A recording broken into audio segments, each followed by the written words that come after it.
నమస్తే సఖ్లు. ఈరోజు కథ. ఇంట్లో నుంచి బయటికి వచ్చిన సునీతకి ఎటు వెళ్ళాలో తోచలేదు. అమ్మకి నాన్నకి ఏమైంది, ఎందుకు అలా పోట్లాడుకుంటున్నారు? ఇదివరకు ఇంట్లో ఎంత ఆనందంగా ఉండేది. భోజనాల దగ్గర డాడీ ఎంత జోక్ చేసేవారు, అమ్మ ఎంత విరగబడి నవ్వేది. ఇప్పుడు అంతా తారుమారైపోయింది. అమ్మ నాన్న అసలు మాట్లాడుకోవడం మానేశారు.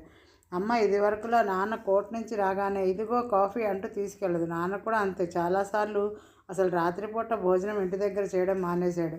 చేసినా వంట మనిషి పెట్టాల్సిందే. అమ్మ భోజనం మాటే మర్చిపోయినట్టుగా ఉంది. ఎప్పుడు అడిగినా ఆకలి లేదంటుంది. తను ఒక్కతే డైనింగ్ టేబుల్ దగ్గర కూర్చుంటే మనసంతా బావురు అన్నట్టుగా ఉంటుంది.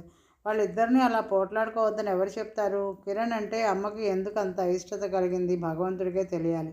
కిరణ్తో మాట్లాడవద్దని ఒట్టు వేయించుకుంది. పెళ్లి మాట తర్వాత చూసుకోవచ్చు. అసలు అమ్మా నాన్న ఇద్దరు మామూలుగా ఉంటే చాలు అనిపిస్తుంది. బ్యాగ్ తీసుకుని నడుస్తున్న సునీత కాలాపహాడ్ ఎక్కింది. అందరితో పాటు తను కూడా వెళ్ళి దేవుడికి నమస్కరించి వచ్చింది.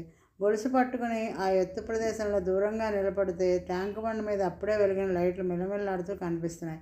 కార్లు చీమల్లా త్వరగా పాకిపోతున్నట్టుగా ఉన్నాయి. ఇంత క్రితం తను, మమ్మీ, డాడీ, కిరణ్ కలిసి వచ్చిన దృశ్యం కళ్ళ ముందు మెదిలింది. అమ్మ ఇప్పుడు ఇంటి దగ్గర ఏం చేస్తోందో తనకి బాగా తెలుసు. మంచం మీద పడుకుని ఏడుస్తూ ఉంటుంది. నాన్న క్లబ్కు వెళ్ళిపోయి ఉంటాడు. అమ్మ అసలు ఎప్పుడు ఏడవదు. ఏడిస్తే ఏం చేయాలో కూడా తనకు తెలియదు. ఎలా ఓదార్చాలో అర్థం కాదు. ఇక ఇల్లంతా శ్మశానంగా నిశ్శబ్దంగా ఉంటుంది. ఇది వరకు భోజనం చేసిన తర్వాత రికార్డ్స్ పెట్టుకునేవారు. నాన్నకి ఫారెన్ మ్యూజికల్ రికార్డ్స్ ఇష్టం, అమ్మకి త్యాగరాజ కృతులు. నాన్న అమ్మని ఏడిపించడానికి తనని కలుపుకొని ఫారెన్ మ్యూజిక్కి అనుగుణంగా అడుగులు వేసేవారు. ఒక్కోసారి కుర్చీలో కూర్చుని ఉన్న అమ్మని బలవంతంగా చేపట్టి లాక్కుని వచ్చి తనతో తిప్పేవారు. నాన్న చిలిపితనం, అమ్మ సిగ్గు చూస్తుంటే ఎంత బాగుండేది. తను పక్కపక్క నవ్వేది. తర్వాత సత్యవతి ఆంటీ వచ్చిన తర్వాత ఈ రకమైన సరదాలు క్రమంగా తగ్గిపోయాయి. ఇంట్లో పరాయి మనిషి ఉన్నారు అనే బెరుకు ఆ తమాషాలని, నవ్వుల్ని తగ్గించేసింది. వాళ్ళిద్దరినీ పోట్లాటలు లేకుండా మామూలుగా ఉండమని ఎలా కోరాలో తనకు తెలియడం లేదు. సునీత మనసంతా దిగాలుగా, విషాదంగా ఉంది. ఇంతలో సునీ అన్న పిలుపు వినిపించింది. గొలుసు పట్టుకుని పరధ్యానంగా బొమ్మలా నిలబడి ట్యాంకు బండ్ వైపు తదేకంగా చూస్తున్న సునీత ఉలిక్కిపడి తిరిగి చూసింది. జనం మధ్యలోంచి కిరణ్ చేయి ఊపుతూ ఇటే గబగబా వస్తున్నాడు. సునీత ముఖం అతన్ని చూడగానే ఒక్కసారి ఆనందంతో దీప్తివంతమైంది. కానీ అంతలోనే తల్లికిచ్చిన వాగ్దానం గుర్తుకు వచ్చింది. గబాలను వెనక్కి తిరిగి వడివడిగా అడుగులు వేస్తూ కొండ దిగి వెళుతున్న జనంలో కలిసిపోయింది. పరిగెత్తుతున్నట్టుగా మెట్లు దిగుతున్న సునీత వెనక్కి తిరిగి చూసింది. కిరణ్ కూడా అంతే వేగంగా వస్తున్నాడు. సునీత నడక వేగం రెట్టింపైంది. అతను పిలుస్తూనే ఉన్నాడు. ఆ పిలుపు విననట్లే తనని కానన్నట్టే గబగబా క్రిందకి దిగి వచ్చింది. అక్కడ ఉన్న ఆటోలో ఎక్కుతూ ఆయాసంగా పోనీ డ్రైవర్ అంది. డ్రైవర్ విచిత్రంగా చూసినా వెంటనే స్టార్ట్ చేశాడు. ఆటో పబ్లిక్ గార్డెన్ గేటు దగ్గరికి రాగానే ఆఫ్ చేసింది. ఆటో దిగి అతనికి డబ్బులు ఇచ్చింది. ఆటో కదిలి వెళ్ళిపోయింది. ఆ వెంటనే మరో ఆటో వచ్చి ఆగింది. అందులో నుంచి కిరణ్ దిగాడు. సునీత కంగారుగా చూసింది. గబగబా 4 అడుగులు వేసి కదలడానికి సిద్ధంగా ఉన్న డబల్ డెక్కర్ ఎక్కింది. అది కదిలేలోపు కిరణ్ పరిగెత్తుకొచ్చి కమ్మి పట్టుకున్నాడు. అతను కాస్తలో పట్టు తప్పి కింద పడేవాడే. అక్కడే నిలిచి ఉన్న ఒక బట్టతల ఆయన చెయ్యి అందించాడు. అతను ఆ చెయ్యి పట్టుకుని లోపలికి ఎక్కి థ్యాంక్ యూ అన్నాడు. సునీత అప్పటికే వెళ్ళి సీట్లో కూర్చుంది. సునీత పక్కనే మరో సీటు ఖాళీ ఉంది. కిరణ్ వచ్చి అక్కడ కూర్చున్నాడు. సునీత అతన్ని గమనించనట్లే బయటకు చూస్తుంది. కిరణ్ కూడా ఏమీ మాట్లాడలేదు. క్షణం సేపు గడిచింది. కిరణ్ చెయ్యి మెల్లగా జరిగి సునీత చేతి మీద ఆనింది. ఆ చెయ్యి, ఆ స్పర్శ ఇష్టపడినట్లే, లొంగినట్లే ఒక్క నిమిషం అతని చేతిలో ఇమిడిపోయింది. మరో నిమిషంలో ఏదో గుర్తుకు వచ్చినట్టు గబాలను తప్పించుకోపోయింది. కానీ కిరణ్ చెయ్యి దాన్ని వదలలేదు. గుప్పెటిలో బంధించి నలిపివేస్తూ నొక్కి పట్టింది. టికెట్ కలెక్టర్ వచ్చాడు. కిరణ్ ఎడమ చేత్తో ప్యాంటు జేబులో నుంచి డబ్బు తీసి ఇచ్చి ట్యాంక్ బండ్ 2 ప్లీజ్ అన్నాడు. నేను ఇస్తాను. సునీత బ్యాగ్ తెరవడానికి చేయి వదిలించుకోపోయింది. కానీ కిరణ్ చెయ్యి సునీత చేతిని వదలలేదు. కిరణ్ సునీత చేతిని గట్టిగా పట్టుకుని ట్యాంక్ బండ్ మీద ఖాళీగా ఉన్న ఇనుప బెంచి దగ్గరికి లాక్కు వచ్చి దాని మీద కూలేసినట్టు కూర్చోబెట్టాడు. సునీత కిరణ్ చేయి వదలవగానే గబాను లేవబోయింది. కిరణ్ 2 చేతులతో సునీత భుజాలని అదిమి లేవకుండా చేశాడు. సునీత మాట్లాడలేదు. అతను అర్థిస్తున్నట్టుగా అన్నాడు. ఏదైనా బాధ కలిగితే స్నేహితులకి మనసు విప్పి చెప్పుకుంటే ఆ భారం తగ్గుతుంది. నాకు స్నేహితులు ఎవరు లేరు. ముఖం పక్కకు తిప్పుకుంటోంది. అతను నిట్టూర్చాడు. ఆల్రైట్ సునీ, నీకు స్నేహితులు ఎవరు లేకపోవచ్చు. కానీ నేను నిన్ను స్నేహితురాలుగా భావిస్తున్నాను. నాకు బాధ కలిగింది. నేను నీకు చెప్పుకోవచ్చుగా. నాకు చెప్పినందువల్ల ప్రయోజనం ఏమీ లేదు. ప్రయోజనం ఉందో లేదో నాకు తెలియదు. నా మనసులో మాట నీకు తెలియచేయాలి అనుకుంటున్నాను. ఏమిటది? అసహనంగా త్వరగా వెళ్ళిపోవాలని తహతహలాడుతున్నట్టుగా అన్నది. సునీ, మన ఇద్దరికీ జరగబోయే పెళ్ళి ఆగిపోయిందని నీకు తెలుసు. సునీత ఈ మాట వినగానే మళ్ళీ గబాలను లేవబోయింది. అతను బలవంతంగా మళ్ళీ కూర్చోబెట్టాడు. దానికి నేను నిన్ను సంజాయిషి అడగడం లేదు సునీ. మన పెద్దవాళ్ళ మధ్య మనకు తెలియని అభిప్రాయ భేదం ఏదో వచ్చింది. నేను నిన్ను అడగదలుచుకున్నది ఏమంటే, ఈ అభిప్రాయ భేదం ఏమిటో మనం తెలుసుకొని సరిచేద్దామా వద్దా? నాకేం తెలుస్తుంది? నేను తెలుసుకుంటాను. దానికి నీ సహకారం కావాలి. సునీత మాట్లాడలేదు. కిరణ్ ఆవేశంగా అన్నాడు, మన మధ్య ఈ పెద్దవాళ్ళ అభిప్రాయం అడ్డుగా రానియద్దు. మనకి సాధ్యమైనంత వరకు అది సరిచేయడానికి చూద్దాం.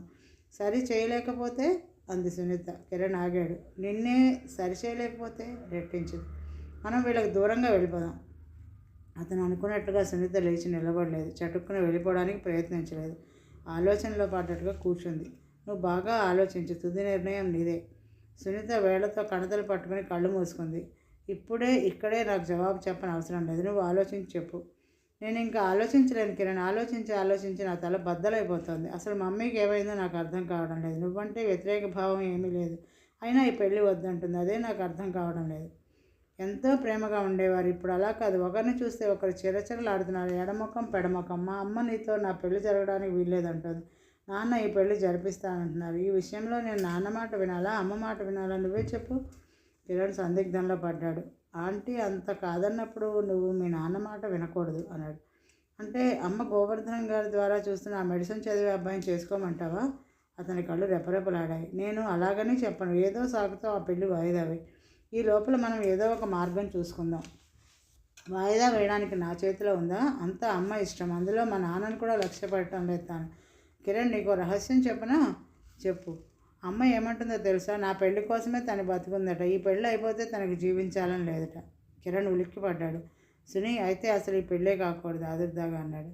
నేను కూడా మనసులో సరిగ్గా అలాగే అనుకున్నాను. ఇక వెళదామా? సునీత లేచింది. ఒక్క నిమిషం కూర్చో సునీ అర్థించాడు. ఇంటి దగ్గర మమ్మీ ఒంటరిగా ఉంటుంది. కిరణ్ తను కూడా లేచాడు. ఇద్దరూ కమ్మీలు పట్టుకుని మౌనంగా నడవసాగారు. సునీ, అతను పిలిచాడు. పరధ్యానంగా ఆలోచిస్తూనే అంది. మనమే ఒక నిర్ణయం చేసుకుంటే? ఏమని? ఆంటీకి నా మీద అయిష్టం ఏమీ లేదు. ఆంటీని నేను కలిసి మాట్లాడి ఒప్పిస్తాను. అది సాధ్యమవుతుందా? సాధ్యం అయ్యేలా నేను చూసుకుంటా. ఈలోపు మనం స్నేహితులంగా ఇలా అప్పుడప్పుడు కలుసుకుందాం, సరేనా? సునీత తలూపింది. కిరణ్తో మాట్లాడిన తర్వాత మనసు కాస్త హాయిగా ఉంది. మళ్ళీ ఎప్పుడు కలుసుకుందాం అతను అడిగాడు. నువ్వే చెప్పు. నువ్వు ఎక్కడికి రమ్మంటే అక్కడికి వస్తాను. సునీత ఆలోచించింది. జయ ఇంట్లో సాయంత్రం వేళ నేను జూలీని షికారుకి తీసుకొస్తాను. ఓకే, థ్యాంక్ యూ అన్నాడు. ఇంతలో బస్సు వచ్చింది. సునీత ఎక్కింది. జాగ్రత్త, భద్రంగా ఎక్కిస్తాను. సునీత బస్సులోకి ఎక్కి చెయ్యి ఊపింది. కిరణ్ కూడా చెయ్యి ఊపాడు. అతని ముఖం దీనంగా ఉంది. సునీతకు ఆ క్షణంలో అతన్ని చూస్తుంటే జాలేసింది. పాపం అతను ఎంత బాధపడుతున్నాడో. సునీత ఆలోచనలో పడింది. కిరణ్ అన్నదే నిజం. అసలు మమ్మీ ఈ పెళ్ళి ఎందుకు వద్దంటుందో తెలుసుకోవాలి. సునీత దృఢంగా నిశ్చయించుకుంది. భానుమతి మంచం మీద పడుకునుంది.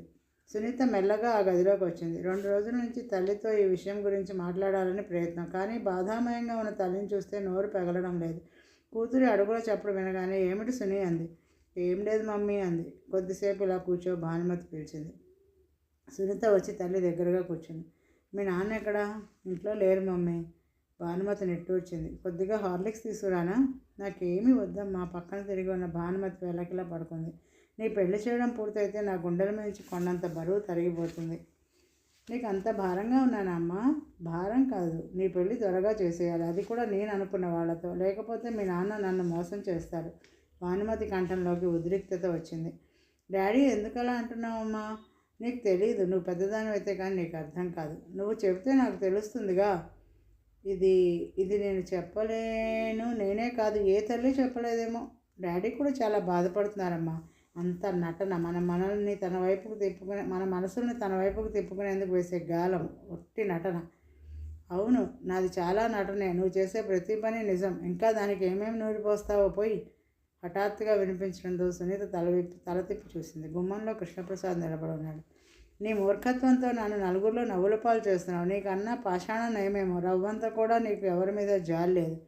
భర్త మాటలు వినగానే భానుమతి మెల్లగా లేచి కూర్చుంది. తల్లి ముఖం రక్తం పొంగినట్లుగా ఎర్రపడింది. అవతల తండ్రి కూడా దాదాపు అదే స్థితిలో ఉన్నాడు. సునీత భయంగా ఇద్దరి వైపు చూస్తుంది. నిజమే, నాకు ఎవరి మీద జాలి లేదు. ఎవరి మీదనో జాలిపడి నా సంసారం ఇంతకు తెచ్చుకున్నాను. ఇప్పటికీ నేర్చుకున్న ఈ పాఠం చాలు. ఇప్పుడు నీ సంసారానికి ఏమైందా? ఏ ముఖం పెట్టుకుని అడుగుతున్నారండి? సిగ్గు లేకుండా నా ఎదురుగా ఇంకా మాట్లాడతారెందుకు? మమ్మీ, సునీత కంఠం ఆదుర్దాగా వారిస్తున్నట్టుగా ఉంది. కృష్ణప్రసాద్ లోపలికి వచ్చాడు. నీ తలతిక్కదనం ఈ పూట వరకు భరించాను, ఇక నా వల్ల కాదు. నువ్వు గోవర్ధనం గారిని చూడమన్న సంబంధం వాళ్ళు నా దగ్గరికి వచ్చారు. నేను సునీతకి వేరే సంబంధం సెటిల్ అయింది, మాకు అవసరం లేదని చెప్పాను. ఏమిటి? భానుమతి ఆవేశంతో వణకసాగింది. సునీత నా కూతురు. తండ్రినైనా నా ఇష్టం లేకుండా దాని పెళ్ళి నువ్వు చేయలేవు. అది ఎప్పటికైనా తెలుసుకో. నువ్వు. తెలుసుకున్నానండి, బాగా తెలుసుకున్నా. మీ ఎత్తు, మీ పట్టుదల ఏమిటో నాకు బాగా అర్థమైంది. ఏం సునీత నీకే కూతురా? నా కూతురు కాదా? ఆ కిరణ్కే చేయాలని మీకు అంత పట్టుదల దేనికి? నా కంఠంలో ప్రాణం ఉండగా అది జరగదు. తల్లి నేనుండగా నా ఇష్టం లేకుండా మీరు కూడా దాన్ని పెళ్లి చేయలేరు. మమ్మీ, నేను అసలు పెళ్ళే చేసుకోండి, నాకు పెళ్ళే వద్దు. సునీత వణుకుతున్న కంఠంతో అంది. మధ్యలో దాని మనసు క్షోభ పెడతావు. నీ మూలంగా నేను నరకం పడుతున్నాను, చాలదు అన్నాడు అతను. మనకి కూతురుగా పుట్టడం దాని కర్మ. సునీ, నువ్వు అవతల గదిలోకి వెళ్ళు అన్నాడు అతను. సునీత లోనికి వెళ్ళిపోయింది. వద్దు సునీ, వెళ్ళకు. వెళ్ళావంటే నన్ను చంపినంత ఒట్టే. వెళ్ళబోతున్న సునీత ఆగిపోయింది. వెళ్ళటమో మానటమో తెలియనట్టు అయోమయంగా తండ్రి వైపు చూడసాగింది.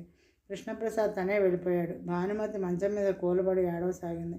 మమ్మీ ఊరుకో, మమ్మీ ఊరుకో, సునీత నిర్ణయించసాగింది. నాకు తెలుసు ఆయన నన్ను బతకనివ్వరు. ఈ దిగులతో నేను కృషించి చేస్తానని ఆయనకు తెలుసు. నేను చచ్చిపోతే తను హాయిగా ఉండవచ్చు, అది ఆయన ఉద్దేశం. సునీతకి ఏం చేయాలో తోచలేదు. వాళ్ళిద్దరూ పచ్చగడ్డి వేస్తే బగ్గుమన్నట్టు ఎందుకు ఇలా పోట్లాడుకుంటున్నారు? భగవంతుడా, దీనికి అంతు లేనే లేదా అనుకోసాగింది సునీత లోపల. ఈరోజుకి కథ సమాప్తం. సకులు తిరిగి రేపు కలుద్దాం. నమస్తే.